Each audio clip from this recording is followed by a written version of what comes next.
के साथ। और ध्यान दीजिएगा कि आप सभी का पहला प्रश्न क्या पूछा जा रहा है। अगर आप लोगों को हर एक प्रश्न का अगर आंसर पता है तो आप सभी फटाफट कमेंट बॉक्स में जवाब दीजिएगा कि इस क्वेश्चन का ये आंसर हो जाएगा, ठीक है ना। चलिए पहले प्रश्न की ओर बात करते हैं। आप सभी का पहला प्रश्न क्या पूछा जा रहा है। तो फर्स्ट प्रश्न कह रहा है कि उत्तर पूर्व भारत की सबसे बड़ी झील, उत्तर पूर्व भारत की सबसे बड़ी झील लोकटक किस राज्य में स्थित है। उत्तर पूर्वी भारत की सबसे बड़ी झील लोकटक किस राज्य में स्थित है। तो राइट आंसर हो जाएगा आप सभी का ऑप्शन नंबर बी, यानी कि मणिपुर में स्थित हो जाएगा। ऑप्शन नंबर बी स्टूडेंट आप सभी का राइट आंसर हो जाएगा। चलिए अगले प्रश्न की ओर बात करते हैं। आप सभी का सेकेंड नंबर प्रश्न है कि छपेली लोक नृत्य संबंधित है। आप लोगों के अगर लोक नृत्य की बात किया स्टूडेंट तो आप सभी के एग्जाम में 100% 1 से 2 प्रश्न आप सभी के नृत्य से पूछा जाएगा, जैसे कि गरबा हुआ, ठीक है, जो कि गुजरात से है। आंध्र प्रदेश का कुचिपुड़ी हो गया, ठीक है। तो ये प्रश्न आपसे से बार बार पूछे जाते हैं। तो छपेली की बात किया जाए तो ये हो जाएगा आप सभी का हिमाचल प्रदेश से संबंधित हो जाएगा। ऑप्शन नंबर सी आप सभी का राइट आंसर हो जाएगा। चलिए अगले प्रश्न की ओर बात करते हैं। आप सभी का अगला प्रश्न है कि गुप्त वंश के किस शासक ने सर्वप्रथम महाधिराज की उपाधि धारण की। गुप्त वंश के किस शासक ने सर्वप्रथम महाधिराज की उपाधि धारण किया था। ऑप्शन नंबर ए में श्रीगुप्त, बी में चंद्रगुप्त ने, सी में घटोत्कच गुप्त ने और सी में समुद्रगुप्त ने। तो राइट आंसर हो जाएगा आप सभी का थर्ड का ऑप्शन नंबर बी, यानी कि समुद्रगुप्त ने इस उपाधि को प्राप्त किया था, महाधिराज की उपाधि। ऑप्शन नंबर बी आप सभी का राइट आंसर हो जाएगा। चलिए अगले प्रश्न की ओर बात करते हैं। आप सभी का 4 नंबर प्रश्न है कि गजनी का वह प्रथम शासक कौन था जो खलीफाओं से सुल्तान की उपाधि ग्रहण कर सुल्तान कहलाने वाला प्रथम शासक बना। तो राइट आंसर हो जाएगा आप सभी का ऑप्शन नंबर बी, यानी कि महमूद गजनवी हो जाएगा। ऑप्शन नंबर बी स्टूडेंट आप सभी का राइट आंसर हो जाएगा। चलिए अगले प्रश्न की ओर बात करते हैं स्टूडेंट। उससे पहले आप सभी से एक छोटा सा रिक्वेस्ट है कि अगर आप सभी अभी तक इस चैनल को सब्सक्राइब नहीं किए तो प्लीज़ स्टूडेंट चैनल को सब्सक्राइब कर साथ साथ बेल आइकन को प्रेस कर दीजिएगा, ताकि ये सब मोस्ट इम्पोर्टेंट क्लास स्टूडेंट आप तक सबसे जल्द पहुंचते रहे। चलिए अगले प्रश्न की ओर बात करते हैं। आप सभी का 5 नंबर प्रश्न क्या पूछा जा रहा है। कह कि 1526 ईस्वी में बाबर ने किस वंश के शासक को परास्त कर मुगल साम्राज्य की नींव डाली।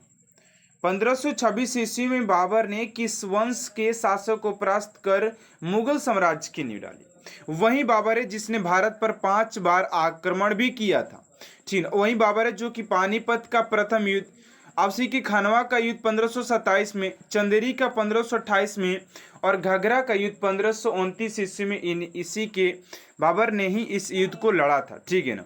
जिसमें कि चारों युद्ध में बात किया जाए तो बाबर विजय प्राप्त किया था। और 1526 में बात किया जाए तो ये इब्राहिम लोदी के साथ पानीपत के प्रथम युद्ध में इब्राहिम लोदी के नींव को मतलब कि हिला दिया था, ठीक है ना। यानी कि इब्राहिम लोदी परास्त हुए थे पानीपत के प्रथम युद्ध की बात किया जाए तो। चलिए अगले प्रश्न की ओर बात करते हैं। आप सभी का अगला प्रश्न है 6 नंबर कि 1857 में किसने इलाहाबाद को आपातकालीन मुख्यालय बनाया था। 1857 में किसने इलाहाबाद को आपातकालीन मुख्यालय बनाया था। तो 6 का जो राइट आंसर हो जाएगा आप सभी का लॉर्ड कैनिंग हो जाएगा। ऑप्शन नंबर ए आप सभी का राइट आंसर हो जाएगा।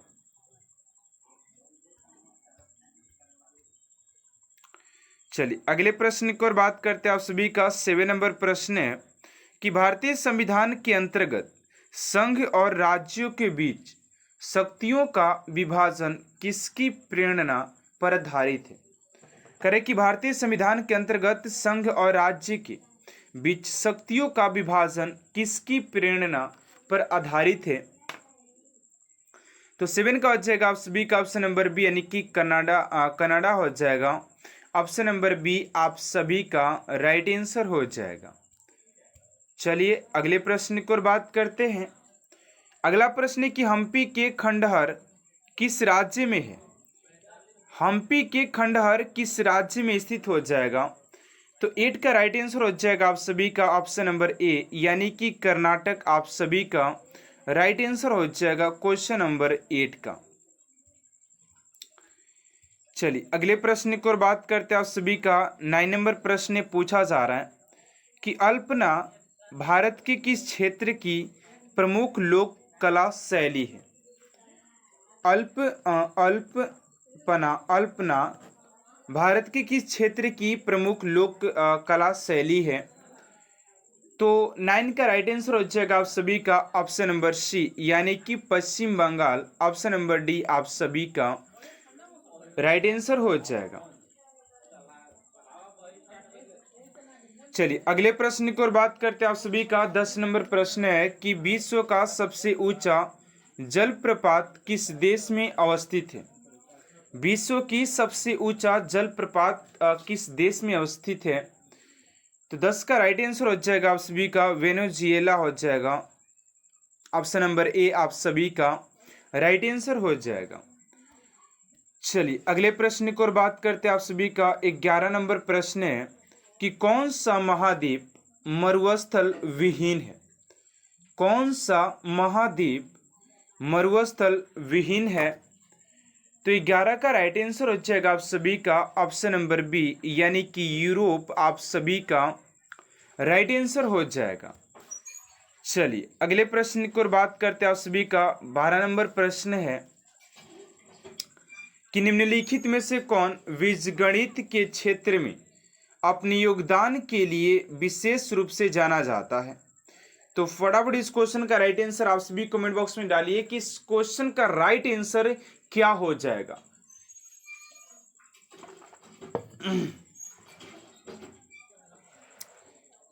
तो 12 का जो राइट आंसर हो जाएगा आप सभी का करेक्ट कि निम्नलिखित में से कौन बीजगणित के क्षेत्र में अपने योगदान के लिए विशेष रूप से जाना जाता है। तो इस क्वेश्चन का राइट आंसर हो जाएगा स्टूडेंट आप सभी का ऑप्शन नंबर सी आप सभी का राइट आंसर हो जाएगा। चलिए अगले प्रश्न की ओर बात करते हैं। आप सभी का अगला प्रश्न है करेक्ट कि निम्नलिखित में से कौन सबसे प्राचीन वाद्य यंत्र है। यानी कि ऐसा कौन सा यंत्र है जो कि बहुत ज़्यादा प्राचीन है। ठीक है ना, सितार, वीणा, सरोद या तबला। तो इस क्वेश्चन का राइट आंसर हो जाएगा आप सभी का ऑप्शन नंबर बी वीणा सबसे प्राचीन वाद्य यंत्रों में से एक हो जाएगा। तो ऑप्शन नंबर बी आप सभी का राइट आंसर हो जाएगा। चलिए अगला प्रश्न आप सभी का 14 नंबर की टीपू सुल्तान की मृत्यु कहाँ हुई थी। टीपू सुल्तान की मृत्यु कहाँ पर हुई थी। तो 14 का हो जाएगा आप सभी का सी यानी कि श्रीरंगपट्टनम में हो जाएगा। ऑप्शन नंबर सी आप सभी का राइट आंसर हो जाएगा।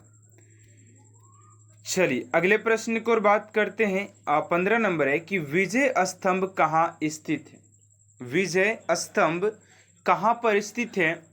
तो चित्तौड़गढ़ ऑप्शन नंबर सी आप सभी का राइट आंसर हो जाएगा।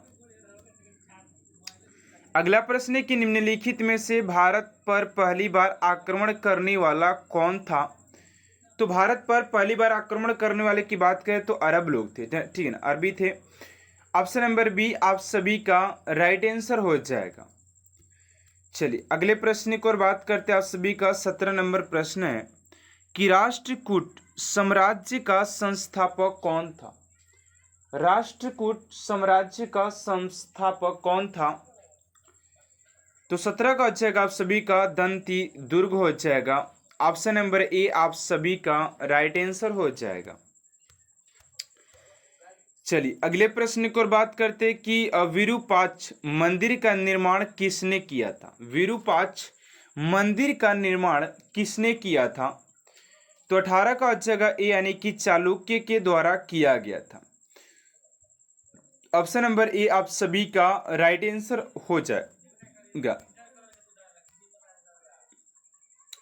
अगला प्रश्न की पहाड़ी काटकर एलोरा के विश्वविख्यात कैलाश मंदिर का निर्माण करवाया था, यानी किसने करवाया था?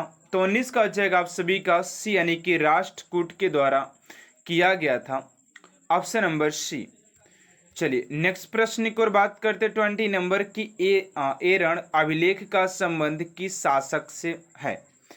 ए रण अभिलेख का संबंध किस शासक से है? तो 20 का राइट आंसर हो जाएगा आप सभी का भानुगुप्त। ऑप्शन नंबर बी आप सभी का राइट आंसर हो जाएगा भानुगुप्त से संबंधित हो जाएगा। अगला प्रश्न है कि मंदिर निर्माण कला का जन्म सर्वप्रथम कब हुआ था? मंदिर निर्माण कला का जन्म सर्वप्रथम कब हुआ था? तो 21 का हो जाएगा आप सभी का गुप्त काल में हुआ था। चलिए अगला प्रश्न है कि हर्षवर्धन के समय कौन सा चीनी तीर्थयात्री भारत आया था? हर्षवर्धन के समय कौन सा चीनी तीर्थयात्री भारत आया था? तो वेन सोन। ऑप्शन नंबर डी आप सभी का राइट आंसर हो जाएगा। अगला प्रश्न है कि हर्ष के शासन काल में उत्तर भारत का सबसे महत्वपूर्ण शहर कौन सा था? हर्ष के शासनकाल में उत्तर भारत का सबसे महत्वपूर्ण शहर कौन सा था? तो 23 का हो जाएगा आप सभी का ऑप्शन नंबर डी यानी कि कन्नौज हो जाएगा। चलिए अगला प्रश्न है कि पूरा पाषाण काल में आदि मानव के मनोरंजन के साधन थे। तो पूरा पाषाण काल में बात किया जाए तो शिकार हो जाएगा, शिकार खेला करते थे मनोरंजन के लिए, ठीक है ना। चलिए अगले प्रश्न की ओर बात करते हैं 25 नंबर की गुप्त शासन के द्वारा निम्नलिखित में से ऐसा व्यक्ति कौन था जो एक महान खगोल वैज्ञानिक और गणितज्ञ था? तो ऑप्शन नंबर सी आप सभी का राइट आंसर करें कि पाल वंश की राजधानी कहाँ हुआ करती थी? तो पाल वंश की राजधानी की बात करते कि कहाँ हुआ करती थी, तो मुंगेर आप सभी का राइट आंसर हो जाएगा। और मैं आप सभी को गारंटी देता हूं स्टूडेंट कि जो मैंने 500 क्वेश्चन का जो संग्रह लिया है हिस्ट्री से रिलेटेड, अगर आप सभी ने 500 क्वेश्चन को अटेंड कर लेते हैं तो आप सभी के एग्जाम में यहां से कोई भी हिस्ट्री का प्रश्न बाहर नहीं पूछने वाला है, जो कि ये क्लास आप सभी के लिए रामबाण की तरह सिद्ध होने वाला है। चलिए अगले प्रश्न की ओर बात करते हैं। आप सभी का अगला प्रश्न क्या पूछा जा रहा है? करे कि धर्मपाल, देवपाल, नारायणपाल, महिपाल तथा नयपाल किस वंश के राजा थे? तो राइट आंसर हो जाएगा आप सभी का ये सारे जो राजा थे वो पाल वंश के राजा हो जाएंगे। चलिए अगला प्रश्न आप सभी का कह रहा है कि विक्रमशिला विश्वविद्यालय की स्थापना किसने की थी? विक्रमशिला विश्वविद्यालय की स्थापना की बात करते स्टूडेंट किसकी स्थापना किसने किया था? तो राइट आंसर हो जाएगा आप सभी का धर्मपाल ने किया था। धर्मपाल आप सभी का राइट आंसर हो जाएगा। चलिए अगले प्रश्न की ओर बात करते हैं। आप सभी का अगला प्रश्न 103 नंबर का रहा है कि ओंदपुरी बिहार के प्रसिद्ध बौद्ध मठ का निर्माण किसने करवाया था? तो देवपाल आप सभी का राइट आंसर हो जाएगा। अगला प्रश्न की पाल शासक किस धर्म के अनुयायी थे? तो पाल शासक के अनुयायी की बात करें तो बौद्ध धर्म के अनुयायी हो जाएंगे। अगर आप सभी ने 1 से लेकर के 100 तक क्वेश्चन का अगर आप सभी ने क्लास नहीं देखा है तो इस क्लास के बाद आप लोग वो क्लास को भी देख लीजिएगा जो कि आप सभी के ऑलरेडी यूट्यूब पर अपलोड कर दिया गया और वहाँ पर अच्छे खासे बच्चों का रिस्पॉन्स भी रहा कि सर पार्ट नंबर 2 भी इसका लाना चाहिए आपको। तो मैंने इसका पार्ट नंबर 2 भी 500 क्वेश्चन का मैंने पार्ट नंबर 2 भी आज के इस क्लास में कंप्लीट करवाने वाला हूँ। चलिए अगले प्रश्न की ओर बात करते आप सभी का 105 नंबर है कि नालंदा में एक बौद्ध विहार बनवाने के लिए किस राजा ने 5 गांव दान में दिए थे?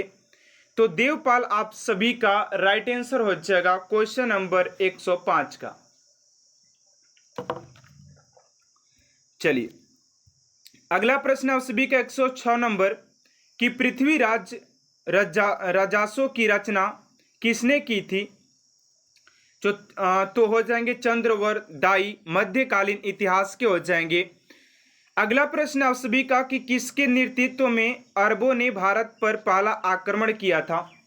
तो यहाँ पर प्रश्न आप सभी से पूछा जा रहा है कि किसके नेतृत्व में अरबों ने भारत पर आक्रमण किया था। तो इस क्वेश्चन का राइट आंसर हो जाएगा मोहम्मद बिन कासिम हो जाएगा। मोहम्मद बिन कासिम आप सभी का राइट आंसर हो जाएगा। चलिए अगले प्रश्न की ओर बात करते हैं कि किसके नेतृत्व में अरबों ने भारत पर पहला आक्रमण किया था। तो मोहम्मद बिन कासिम के नेतृत्व में किया था। चलिए अगले प्रश्न की ओर बात करते हैं। आप सभी का अगला प्रश्न है कि अरबों ने सिंध को किस वर्ष जीता था। अरबों ने किस वर्ष सिंध को जीता था। तो 712 ईस्वी में जीता था। अगला प्रश्न, अरबों के आक्रमण के समय सिंध का राजा कौन था। तो अरबों के आक्रमण के समय अगर हम लोग सिंध के राजा की बात करें कि सिंध का राजा कौन था जिसे अरबों ने पराजित किया था, दाहिर हो जाएगा। अगला प्रश्न है कि 932 ईस्वी में किसने गजनी नामक साम्राज्य की स्थापना किया। तो अल्पतगिन आप सभी का राइट आंसर हो जाएगा। चलिए अगला प्रश्न आप सभी का कि प्रथम तुर्क आक्रमण के समय पंजाब का शासक कौन था। प्रथम तुर्क आक्रमण के समय पंजाब का शासक कौन था। तो जयपाल आप सभी का राइट आंसर हो जाएगा क्वेश्चन नंबर 112 का। अगला प्रश्न है कि सुबुक्तगिन कौन था। तो सुबुक्तगिन की बात करें तो अल्पगिन का दामाद हुआ करता था। अगला प्रश्न, महमूद गजनी किसका पुत्र था। तो सुबुक्तगिन का हो जाएगा। और यहाँ पर मैं आप सभी को स्टेट बता दूं कि आप सभी के हिस्ट्री के उस सारे प्रश्नों का निचोड़ लिया गया जहां से कि आप सभी के एग्जाम में प्रश्न पूछे जाते हैं। और यहाँ पर हर एक टॉपिक से 10 से 15 प्रश्न लिए गए हैं, जो कि हर टॉपिक में जहां से प्रश्न आप सभी के जो पूछा जाता है आरपीएफ में, वहां से सारे प्रश्न का संग्रह लिया गया। तो आप लोगों को बिना डरे इस क्लास को अच्छे तरीके से देखना है, जो कि ये क्लास आप सभी के लिए रामबाण की तरह सिद्ध होने वाला है। ठीक है ना।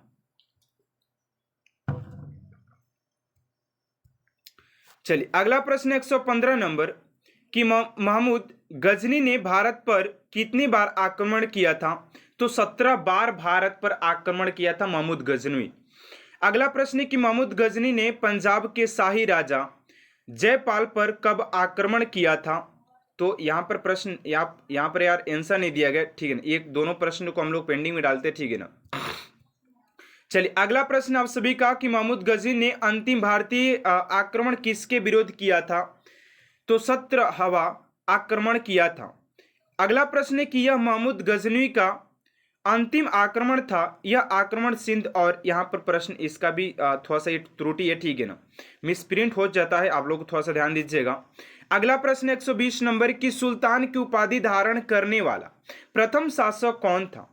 सुल्तान की उपाधि धारण करने वाला प्रथम शासक की बात करते हैं तो महमूद गजनवी आप सभी का राइट आंसर हो जाएगा क्वेश्चन नंबर 120 का।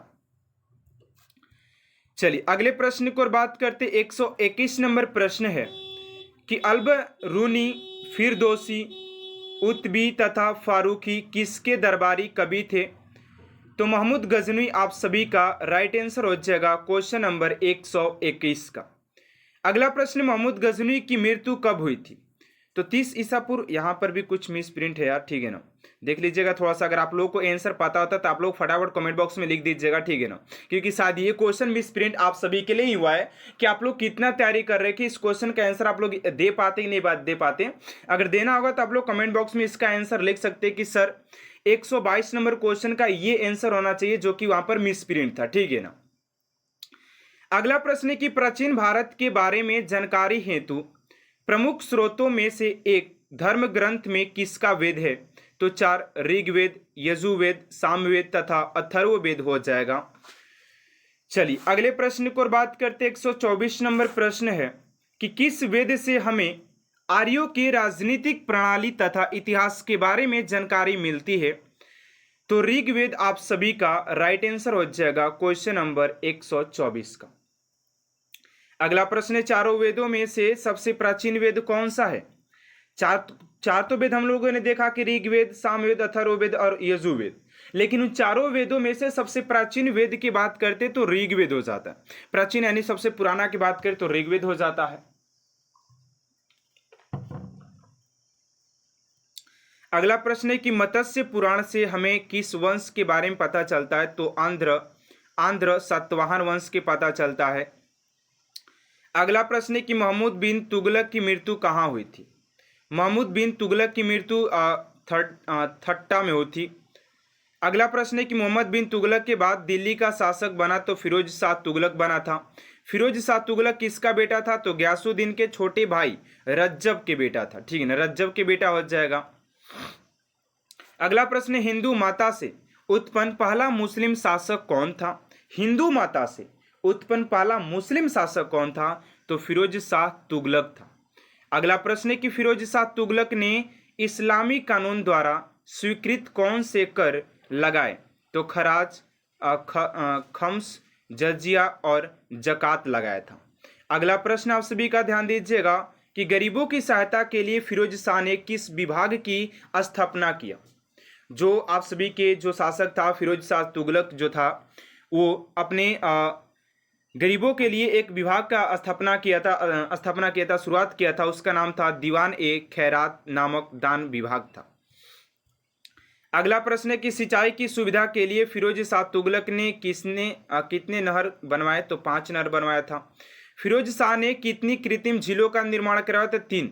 ये सारे प्रश्न आप सभी के लिए यार काफी इंपोर्टेंट होने वाले, ठीक है ना। अगला प्रश्न है कि फिरोज शाह ने किस नाम से सिक्के चलाए? तो अधूधा, बीक, विक और ससगानी। चलिए अगला प्रश्न आप सभी का 136 नंबर की, किसने सैन्य सेवा को वंशानुगत बनाया? तो फिरोज शाह तुगलक। फिरोज शाह ने कहाँ से अशोक स्तंभ मंगलवाकर फिरोज शाह कोटला में स्थापना करवाया?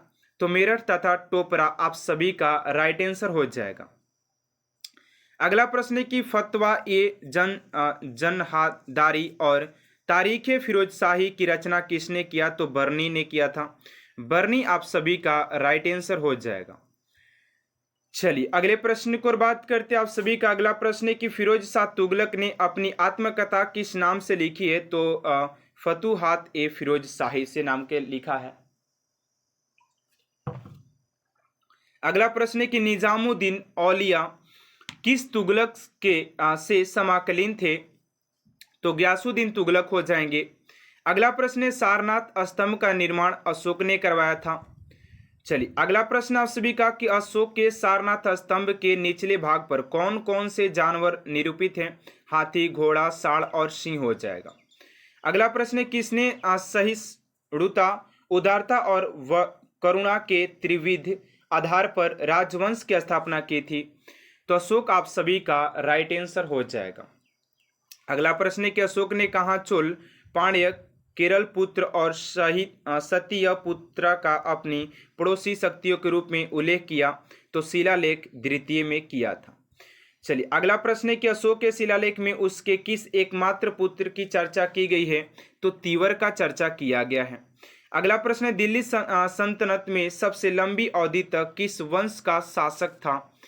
तो तुगलक हो जाएगा। अगला प्रश्न आप सभी का कि अशोक के अभिलेख में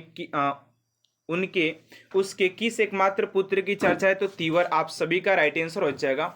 सॉरी उसके लिए कि कोई क्वेश्चन 2 बार यहाँ पर टाइप कर दिया गया है, ठीक है ना।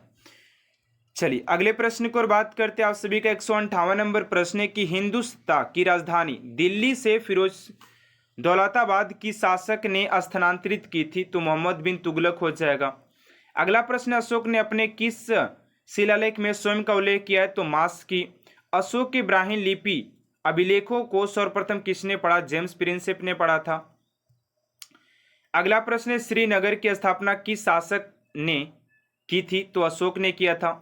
तुगलक वंश का अंतिम शासक नसीरुद्दीन मोहम्मद तुगलक।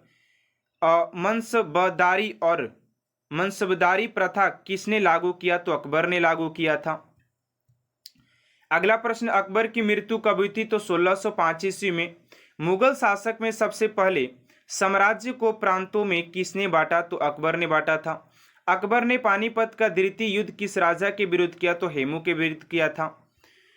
चलिए अगला प्रश्न आप सभी का देखिएगा 167 नंबर की आर्य भारत में संभवतः कहाँ से आए थे? तो मध्य एशिया से आए थे। प्राचीनतम संस्कृति व्याकरण ग्रंथ अष्टाध्यायी के रचनाकार कौन है? तो पाणिनि आप सभी का राइट आंसर हो जाएगा। चलिए अगला प्रश्न है कि आदि काव्य की संज्ञा किस ग्रंथ को दी जाती है? तो रामायण को दी जाती है। अगला प्रश्न, प्राचीन भारत में पहला विदेशी आक्रमण किसके द्वारा किया गया था? तो ईरानियों द्वारा किया गया था। ईरानियों द्वारा आक्रमण किया गया था। चलिए अगले प्रश्न को बात करते हैं कि भारत के राष्ट्र चिन्ह में प्रयुक्त शब्द सत्य में जयते किस उपनिषद से लिया गया है? तो मुंड उपनिषद से लिया गया है। आर्य शब्द का शाब्दिक अर्थ क्या है? तो श्रेष्ठ या कुलीन होता है। चलिए अगला प्रश्न, किस वेद में प्राचीन वैदिक युगीन संस्कृति के बारे में जानकारी मिलती है? तो ऋग्वेद हो जाएगा। वेदों की संख्या 4 हो जाएगी। जैन धर्म के प्रथम तीर्थकर ऋषभदेव हो जाएंगे। चलिए अगला प्रश्न कि महात्मा बुद्ध के बचपन का नाम सिद्धार्थ हो जाएगा। महात्मा बुद्ध का जन्म स्थल लुम्बिनी नेपाल में हो जाएगा। सिकंदर ने भारत पर आक्रमण किया 326 ईसा पूर्व में किया था।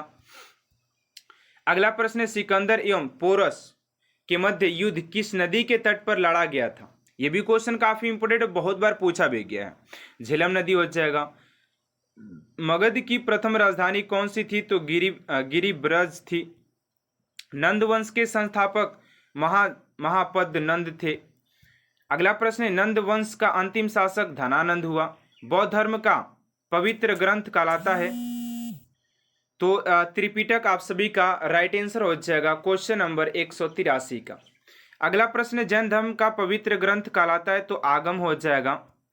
चलिए अगला प्रश्न आप सभी का 185 नंबर की महात्मा स्वामी महावीर स्वामी के बचपन का नाम वर्धमान हुआ करता था। महावीर स्वामी के पिता का नाम सिद्धार्थ। महात्मा बुद्ध के पिता का नाम सुधोधन। अगला प्रश्न है कि भारत में पहली बार एक लोक सेवा आयोग की स्थापना का उल्लेख किस एक्ट में किया गया था? तो the government of India act 1919 के तहत किया गया था। अगला प्रश्न है, सन्यासी विद्रोह किस क्षेत्र में हुआ? तो बंगाल में हुआ था। अखिल भारतीय किसान सभा का प्रथम अध्यक्ष कौन थे? तो स्वामी सहजानंद हो जाएंगे।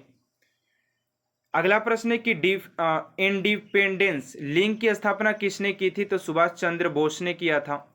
भारतीय द्वारा साइमन कमीशन का विरोध क्यों किया गया था? तो आयोग में कोई भारतीय सदस्य न होने के कारण। कर्नल वायली की हत्या के आरोप में किसको मृत्युदंड दिया गया था? तो मदन लाल धिगरा को किया गया था। चलिए अगला प्रश्न आप सभी का, वंदे मातरम पत्र के संस्थापक अरविंद घोष। महात्मा गांधी ने दांडी यात्रा कब आरंभ किया? तो 12 मार्च 1930 को। हिंदू स्वराज पुस्तक किसने लिखा? महात्मा गांधी ने लिखा था। चलिए अगला प्रश्न आप सभी का कि राजपूताना ने के किस एक राज्य ने अकबर की संप्रभुता स्वीकार नहीं किया? तो मेवाड़ हो जाएगा। जहांगीर के बचपन का नाम सलीम हो जाएगा। राजगद्दी पर बैठते ही जहांगीर के खिलाफ किसने विद्रोह किया? तो जहांगीर का पुत्र खुसरो ने किया था। चलिए अगला प्रश्न है, किस नाम से जहांगीर के सिक्के जारी करवाया? तो निसार हो जाएगा। एंड स्टूडेंट, आज की इस क्लास में ओनली 100 क्वेश्चन रखते हैं और पहले प्रश्न में देखिए ये क्लास का दूसरा पार्ट है। ये क्लास का क्या है? दूसरा पार्ट है और पार्ट नंबर 1 इससे पहले अपलोड कर दिया गया। अगर आप लोग पार्ट नंबर 1 को नहीं देखे तो आप लोग जाकर के हमारे चैनल पर पार्ट नंबर 1 को देख सकते हैं, जिसमें कि 100 क्वेश्चन को कंप्लीट करवाया गया है। और दूसरे क्लास में भी 100 क्वेश्चन को इसलिए कंप्लीट करवाया गया है क्योंकि थोड़े थोड़े आप लोगों को करके मैं सारे प्रश्न देना चाहता हूँ। 500 प्रश्नों का संग्रह यहाँ पर, ठीक है ना, तो वो सारे आप लोगों को कंप्लीट करवाया जाएगा। तो आज की क्लास आप सभी को कैसा लगा थोड़ा सा कमेंट बॉक्स में जरूर बताइएगा। अगर आपको क्लास अच्छा लगे तो प्लीज चैनल को सब्सक्राइब कर साथ साथ बेल आइकन को प्रेस कर दीजिएगा ताकि ऐसा मोस्ट इंपोर्टेंट क्लास स्टूडेंट आप तक सबसे जल्द पहुंचते रहे। तो मिलते हैं नेक्स्ट क्लास में student. Thanks for watching my class.